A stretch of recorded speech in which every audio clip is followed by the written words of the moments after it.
2025 সালটা অভিনেত্রী শ্রাবন্তী চ্যাটার্জির জন্য খুব গুরুত্বপূর্ণ, কারণ 2025-এ একের পর এক তার অভিনীত ছবি মুক্তি পাচ্ছে। আলোচনায় আছে শ্রাবন্তীর 3টি সিনেমা। এগুলো হল দেবী চৌধুরানী, রক্তবীজ 2 ও রঘু ডাকাত। নিজের ছবি নিয়ে খুবই আত্মবিশ্বাসী অভিনেত্রী। তিনি আশা করছেন দর্শকরা হলে গিয়ে তার সিনেমা দেখবেন, পছন্দ করবেন। অভিনেত্রী শ্রাবন্তীর সৌন্দর্য ও অভিনয় বরাবরই তাকে প্রথম সারির নায়িকাদের তালিকায় নিয়ে গেছে।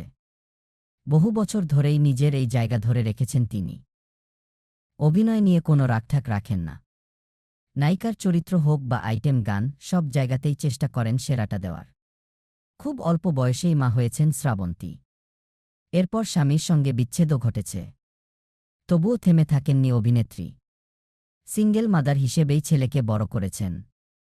সবসময় ছেলে ঝিনুকের পাশে থেকেছেন। তার ইচ্ছে স্বপ্ন পূরণের চেষ্টা করেছেন। এক সাক্ষাৎকারে শ্রাবন্তীকে প্রশ্ন করা হয় ছেলের বিয়ে হলে কেমন শাশুড়ি হবেন। উত্তরে নায়িকা হেসে বললেন, আমি টিপিক্যাল শাশুড়ি হব না একদমই। অনেক খোলা মনের মানুষ আমি। আমার ছেলে ঝিনুক কিন্তু একদম মামাস বয় নয়, আমারই ছেলে তো। অভিনেত্রী আরও বলেন, আমি তো শাশুড়ি হয়ে গেছি। আসলে আমাদের একান্নবর্তী পরিবার, আমার পরিবারে যে সব থেকে বড় দিদি, সেই দিদির ছেলের বিয়ে হয়ে গেছে। তাই আমি এখনই শাশুড়ি হয়ে গেছি।